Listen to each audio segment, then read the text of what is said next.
আমি Disha and big welcome to my channel. আশা করি তোমরা সবাই খুব ভালো আছো আর আমিও অনেক ভালো আছি। তো এটা আমার ফার্স্ট ব্লগ, তাই প্রথমে সবাইকে জানাই শুভ নববর্ষ। আজ থেকে আমি আমার ইউটিউব চ্যানেল শুরু করলাম, তোমরা সবাই আমার পাশে থেকো আর আমাকে ভালোবাসা দিও। তো আজকে পয়লা বৈশাখ উপলক্ষে আমাদের এখানে মেলা হয় আর বাজি ফাটানো হয়, তো সেই জন্যই আমরা যাচ্ছি। তো চলো যাই, মেলা গিয়ে কী করি না করি সবটা তোমাদের সাথে শেয়ার করবো। আর বেশ না বক করে চলো যাওয়া যাক। তো গাইস, দেখতেই পাচ্ছ আমরা মেলায় চলে এসেছি আর এখানে প্রচণ্ড ভিড় ছিল আর আওয়াজও হচ্ছিল, সেই কারণে আমি কথা বলছি সেগুলো শোনা যায়নি। আর আমার কাছে যেহেতু মাইক ছিল না, তাই আমি পরে ভয়েস দিয়ে দিচ্ছি। এখানে ঠাকুরের খুব সুন্দর মূর্তি করেছিল, এগুলো মানে ঠাকুরের বিভিন্ন রূপ তুলে ধরেছিল, খুব সুন্দর লাগছিল দেখতে। আর প্রচণ্ড ভিড় ছিল আর গরমও হচ্ছিল সেই রকম।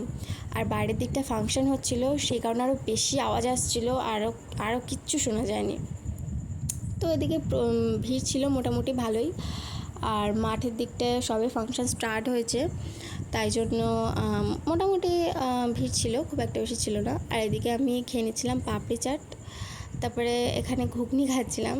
আর কেমন একটা লাগছিল যে সবাই দেখছে, আমি আবার আমার ফ্রেন্ডকে বলছিলাম যে দেখ সবাই আমার দিকে কেমন তাকিয়ে আছে, আমি কথা বলছি। তারপর দাঁড়িয়ে আসার সময় এখানে আইসক্রিম খেয়ে নিচ্ছিলাম, তারপর বলছিলাম চল চল এবার বাড়ি যাই। তারপর রাস্তায় আসার পথে দেখলাম বাজি ফাটানো হচ্ছে, তো সেটাই দেখছিলাম দাঁড়িয়ে দাঁড়িয়ে। সামনের দিকটা যাইনি, কারণ আমার বাজি এইসব দেখলে আমার প্রচণ্ড ভয় লাগে, তো দূর থেকেই দেখছিলাম। মোটামুটি ভালোই বাজি ফাটানো হয়েছিল, এগুলো তুবড়ি জ্বালাচ্ছিল। এখানেও মোটামুটি ভালোই ভিড় ছিল। এটা কি একটা গোল চরকা টাইপের একটা ঘোড়া ছিল, এটা মোটামুটি ভালোই ছিল। আর এখানেও মোটামুটি ভালোই ভিড় হয়েছিল। তো গাইস, দেখতেই পাচ্ছ আমি বাড়ি চলে এসেছি। আর আজকের মতো ব্লগটা এই পর্যন্তই।